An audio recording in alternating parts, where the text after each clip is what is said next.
ओम शांति। 6 दिसंबर 2022 बाबा के आज के महावाक्य हैं। बाबा समझाते, मीठे बच्चे, 3 बाप का राज सबको कहानी मिसल सुनाओ। जब तक बेहद बाप को पहचान कर पावन नहीं बने हैं तब तक वर्षा मिल नहीं सकता। 3 बाप का राज, लौकिक, अलौकिक और पारलौकिक। बाबा कहते 3 बाप का राज कहानी मिसल सबको सुनाना है। जब तक बाबा को नहीं पहचानेंगे पावन बन नहीं सकते तो वर्षा मिल नहीं सकता है। प्रश्न है, बाबा बिल्कुल ही नया है, उसने तुमको अपना कौन सा नया परिचय दिया है? बाबा समझाते, बाबा को मनुष्यों ने हजारों सूर्य से तेजोमयी कहा, लेकिन बाबा कहते मैं तो बिंदी हूँ। तो नया बाबा हुआ ना। पहले अगर बिंदी का साक्षात्कार होता तो कोई मानते ही नहीं। इसलिए जैसी जिसकी भावना होती है उन्हें वैसा ही साक्षात्कार हो जाता है। गीत है ओम नमो शिवाय। ओम शांति। निराकार भगवानुवाच। शिव भगवानुवाच कहने से कृष्ण का नाम याद आ जाता है, क्योंकि आजकल भगवान सब हो पड़े हैं। इसलिए निराकार शिव भगवानुवाच कहते हैं। गॉड फादर कहा जाता है। निराकार भगवानुवाच किसके प्रति? निराकार बच्चों, रूहों प्रति। रूहानी भगवानुवाच व ईश्वरवाच ये अक्षर शोभता नहीं है। निराकार भगवानुवाच शोभता है। अब घड़ी घड़ी तो नहीं कहेंगे, ये है बहुत गुप्त, इनका चित्र निकल ना सके। बिंदी बनाकर भगवानुवाच लिखें तो कोई मानेंगे नहीं। भगवान के यथार्थ नाम, रूप, देश, काल को कोई जानते ही नहीं। अगर बाप को जान जाएं तो रचना को भी जान जाएं, परंतु ना जानना ही उन्हों का ड्रामा में नूंधा हुआ है। तब तो फिर बाप आकर अपनी पहचान दे। बाप कहते हैं जब मेरा पाठ होता है पतितों को पावन बनाने का, तभी आकर मैं अपनी पहचान देता हूँ। पुरानी दुनिया को नया बनाता हूँ। पुरानी दुनिया में रहने वाले मनुष्य नई दुनिया में रहने वाले मनुष्यों को पूजते हैं। तुम बच्चों को समझाना है, जबकि ऋषि मुनि आदि सब कहते हैं हम रचता और रचना को नहीं जानते हैं। फिर तुमने कहाँ से जाना? अगर तुम बाप को, रचना को जानते हो तो हमको नॉलेज दो। कभी कोई को दे नहीं सकते, वर्षा दे ना सके। तुम बच्चों को बाप से वर्षा मिल रहा है। तुम जानते हो बेहद का बाप आया हुआ है नई दुनिया का वर्षा अथवा सुख देने, तो ज़रूर दुख खत्म हो जाएगा। वे है सुख धाम, ये है दुख धाम। अब इस दुख धाम का विनाश होना है। नई दुनिया ही अब पुरानी हुई है, फिर नई बन जाएगी। नई दुनिया को सतयुग, पुरानी दुनिया को कलयुग कहा जाता है। नई दुनिया में ज़रूर मनुष्य थोड़े होने चाहिए। सतयुग में एक ही धर्म था, इस समय तो अनेक धर्म है, दुख भी है। सुख से दुख, दुख से फिर सुख होता है। ये खेल बना हुआ है। दुख कौन देते हैं ये किसी को पता ही नहीं है। रावण को माया कहा जाता है, धन को माया नहीं कहा जाता है।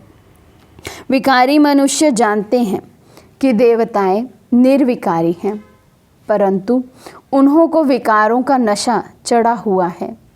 देवताओं को है निर्विकारी पने का नशा। वहाँ अपवित्र कोई होते नहीं हैं।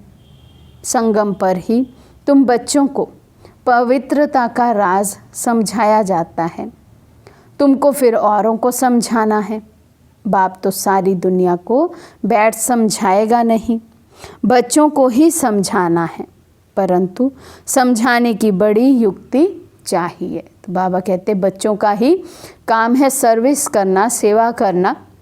बाबा तो सारी दुनिया में नहीं संदेश अपना स्वयं देंगे। हम बच्चों को बाबा ने किस लिए चुना है? ताकि हम जन जन तक ये ईश्वरीय संदेश पहुंचा सकें। सबको बताओ, भारत जो स्वर्ग नई दुनिया थी वे अब पुरानी हो गई है। रचयिता तो बाप ही है। वे खुद कहते हैं मैं ब्रह्मा द्वारा नई दुनिया की स्थापना करता हूँ, बच्चों को एडॉप्ट करता हूँ।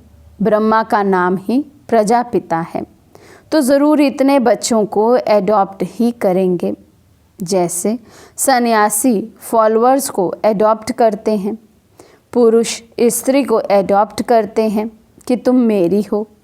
यहाँ भी तुम कहते हो शिव बाबा मैं आपका हूँ। घर बैठे भी बहुतों को टच हो जाता है।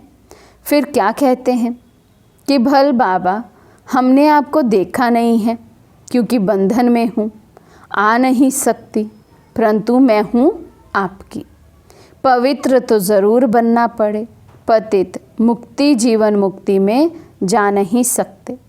पतित पुकारते हैं कि आओ आकर पावन बनाओ। तुम बच्चों को समझाना चाहिए कि भारत स्वर्ग था, ये लक्ष्मी नारायण स्वर्ग के मालिक थे। ज़रूर डायनेस्टी चली होगी। बाबा कहते बच्चों का कर्तव्य है अनेक आत्माओं को ये समझाना कि भारत ही स्वर्ग था जिसमें लक्ष्मी नारायण वहाँ के महाराजा महारानी थे, उनकी डायनेस्टी चली है। नई दुनिया में नया राज्य था, अब वे नहीं हैं। और अनेक धर्म हैं, देवता धर्म है नहीं। ये पुरानी दुनिया कब तक चलेगी? वे सतयुग को लाखों वर्ष कह देते हैं। महाभारी लड़ाई का भी गायन है। बीच में थोड़ी खिटपिट हुई थी तो कहते थे महाभारत लड़ाई का समय है। यादवों की लड़ाई भी दिखाते हैं कि मूसलों द्वारा अपना विनाश किया। कभी लिखते हैं पांडवों और कौरवों की युद्ध, कभी लिखते हैं असुर और देवताओं की। आसुरी दुनिया के बाद फौरन दैवी दुनिया है। वे पतित, ये पावन। पावन देवता कैसे लड़ेंगे? वे है सतयुग में, ये है कलयुग। दोनों की लड़ाई कैसे हो सकती है? देवताएं अहिंसक, असुर हिंसक। देवताएं नरक में कैसे आएंगे? अभी तुम संगम पर हो, नई दुनिया स्थापन होती है, उसके लिए तुम पुरुषार्थ कर रहे हो। दो पाप का राज भी कहानी मिसल समझाना चाहिए। सतयुग में है एक बाप, बेहद के बाप को याद करते ही नहीं क्योंकि सुख धाम है। तो स्वर्ग में बाबा को याद करने की दरकार ही नहीं है क्योंकि बाबा कहते सुख में है, तो सुख में परमात्मा को याद करते ही नहीं है। द्वापर युग में है दो बाप, लौकिक बाप होते भी पारलौकिक बाप को याद करते हैं। आत्मा ही अपने बाप को याद करती है क्योंकि आत्मा ही दुख सहन करती है। पुण्य आत्मा, पाप आत्मा। आत्मा ही सुनती है। संस्कार आत्मा में है। जिनमें दैवी संस्कार नहीं है वे दैवी संस्कार वालों का गायन करते हैं। गाया भी जाता है, आपे ही पूज्य आपे ही पुजारी। पुजारी बनते हैं तो गाते हैं, मुझ निर्गुण हारे में कोई गुण नहीं। उनमें गुण है, हमारे में नहीं है। पूज्य सो पुजारी। तुम ही पूज्य सो देवता थे, फिर तुम ही पुजारी बने हो। 84 जन्म लिए हैं, आधा कल्प पूज्य, आधा कल्प पुजारी। हिसाब समझाना पड़े। देवता, क्षत्रिय, वैश्य, शूद्र। इस समय हम ब्राह्मण हैं, बीके हैं। इस समय हमको 3 बाप हो जाते हैं। लौकिक बाप, निराकार पारलौकिक बाप, तीसरा फिर प्रजापिता ब्रह्मा, जिस द्वारा हम ब्राह्मणों को पढ़ाते हैं। प्रजापिता नाम तो सुना है ना, ब्रह्मा द्वारा रचते हैं। तुम भी ब्राह्मण हो, तुम भी बाप को याद करो। बाप कहते हैं मैं आया हूँ तुमको वापस ले जाने। निराकार बाप आत्माओं से बात करते हैं। तुम कहते भी हो हम एक शरीर छोड़ दूसरा लेते हैं। शरीर का नाम रूप बदल जाता है, आत्मा तो एक ही है। बाप का नाम भी एक ही शिव है, उनको शरीर तो है नहीं। ये पॉइंट्स भी नोट करने चाहिए। फिर जैसा आदमी वैसा ही समझाना है। हम बीके दादे से वर्षा ले रहे हैं, वही राजयोग और ज्ञान की नॉलेज देते हैं। मनुष्य से देवता बनना है, ये भी नॉलेज है। नॉलेज मिलती है संगम पर, जिससे फिर नई दुनिया में वर्षा पाते हैं। पतित दुनिया में आकर पावन दुनिया स्थापन करते हैं। अभी बाप आया है घर ले जाने। ड्रामा अनुसार सबको घर जाना है। फिर पहले सूर्यवंशी, फिर चंद्रवंशी, फिर वैश्य, शूद्रवंशी बन जाते हैं। वे है निराकार आत्माओं का झाड़। ये है साकारी मनुष्यों का झाड़। ब्राह्मण, देवता, क्षत्रिय, वैश्य, शूद्र, इसमें सारा विराट रूप आ जाता है। ब्राह्मण वृद्धि को पाते रहते हैं। रुद्र माला और विष्णु की माला बनेगी। ब्रह्मा की माला नहीं कह सकते, क्योंकि बदलते रहते हैं, इसलिए रुद्र माला पूजी जाती है। ये है नई नई बातें। ये बातें कोई की बुद्धि में ज़रा भी नहीं है। कल्प की आयु लाखों वर्ष कह देते हैं, इसलिए तुम्हारी बातें सबको नई लगती है। नई दुनिया के लिए नई चीज़ मिलती है। बाबा भी वास्तव में नया है। वे तो कहते हैं नाम रूप से न्यारा है, या तो कह देते हैं हजारों सूर्य से तेजोमय है। सो तो ज़रूर जैसी भावना होगी वैसा साक्षात्कार होगा। बिंदी का साक्षात्कार हो तो कोई माने ही नहीं। ये सब बातें नई होने कारण मूंझते हैं। जो यहाँ के होंगे उनकी ही सैम्पलिंग लगेगी। तुम बच्चों ने अब अच्छी तरह समझा है, तो पारलौकिक बाप के लिए भी समझाना है। तुम आधा कल्प से उनको याद करते आए हो। सुख देने वाले को ही याद किया जाता है। रावण सबका दुश्मन है, तब तो उनको जलाते हैं। पूछो रावण को जलाते कितना समय हुआ? बोलेंगे अनादि, जब से सृष्टि शुरू हुई परंपरा से चला आया है। लेकिन बाबा कहते ऐसा तो है नहीं। उन्हों को ये मालूम ही नहीं कि रावण राज्य कब से आता है। सतयुग में तो रावण होता नहीं। भारत का सबसे पुराना दुश्मन रावण है। रूह को पतित बनाने वाला है। आत्मा का दुश्मन कौन? रावण। आत्मा के साथ शरीर भी है, तो दोनों का दुश्मन कौन हो गया? रावण।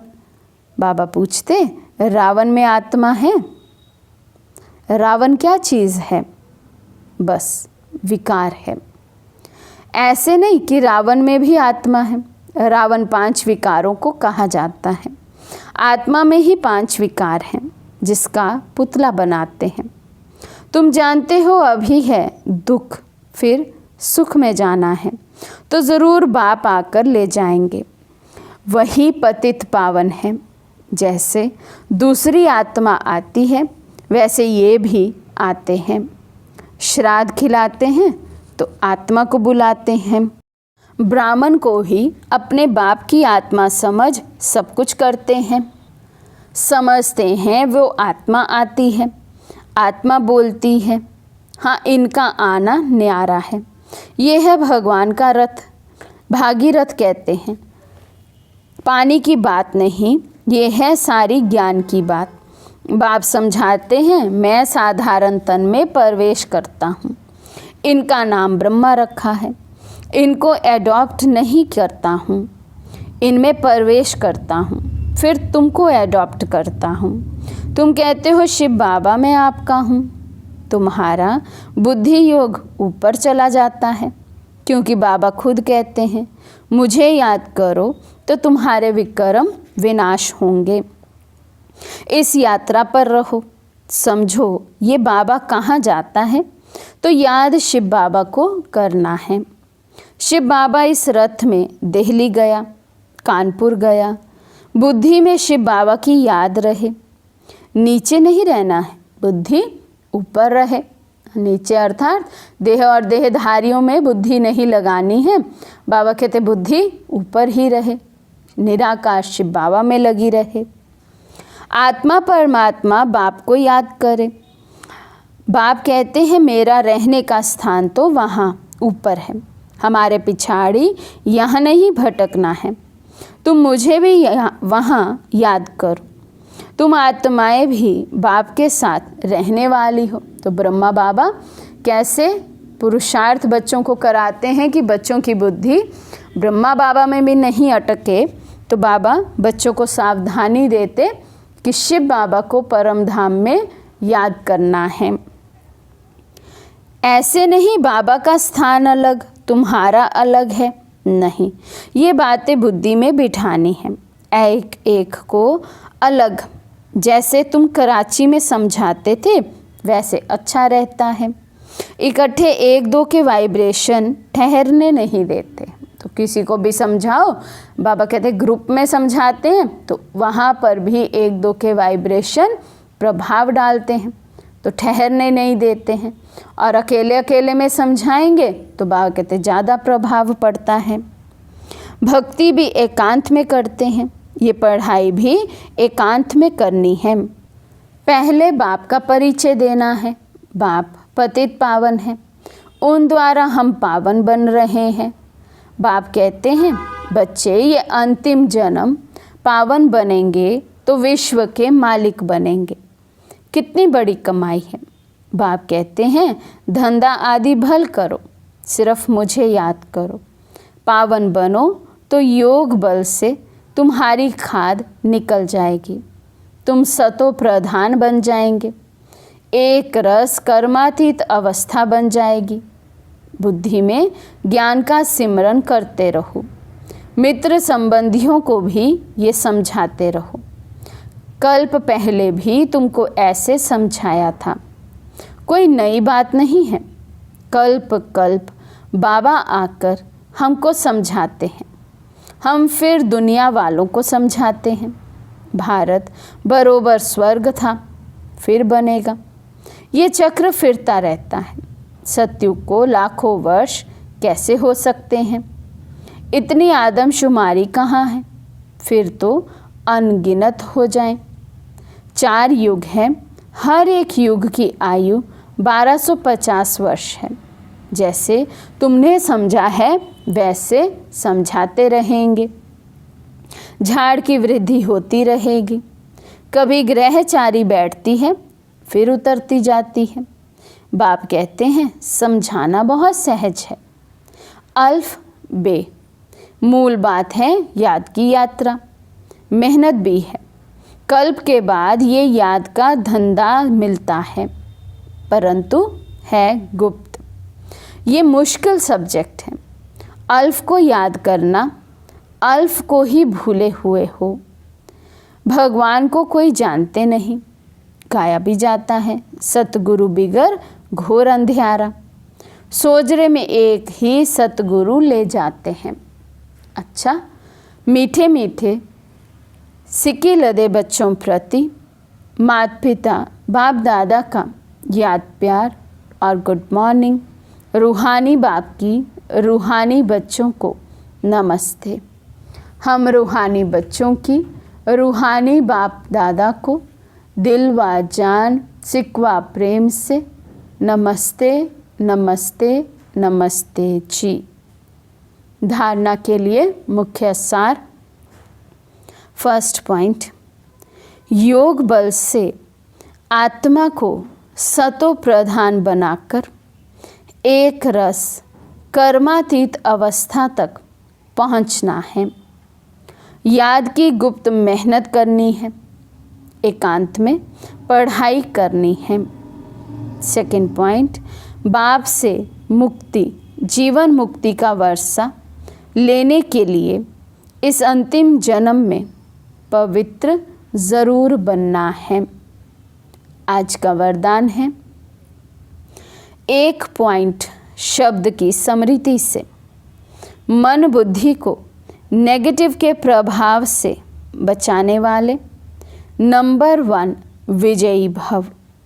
एक पॉइंट शब्द की स्मृति से मन बुद्धि को नेगेटिव के प्रभाव से बचाने वाले। नंबर 1 विजयी भव। वर्तमान समय विशेष माया का प्रभाव मन में नेगेटिव भाव और भावना पैदा करने व यथार्थ महसूसता को समाप्त करने का चल रहा है। इसलिए पहले से ही सेफ्टी का साधन अपनाओ। इसका विशेष साधन है सिर्फ एक पॉइंट शब्द। कोई भी संकल्प, बोल व कर्म व्यर्थ है तो उसे पॉइंट लगा दो, तब नंबर 1 विजयी बन सकेंगे। माया के स्वरूपों को पहचानो, सीजन को पहचानो और स्वयं को सेफ कर लो। स्लोगन है, संगम पर जिन्हें सेवा का श्रेष्ठ भाग्य प्राप्त है वही पद्मा पदम भाग्यवान है। संगम पर जिन्हें सेवा का श्रेष्ठ भाग्य प्राप्त है वही पद्मा पदम भाग्यवान है। अच्छा, ओम शांति।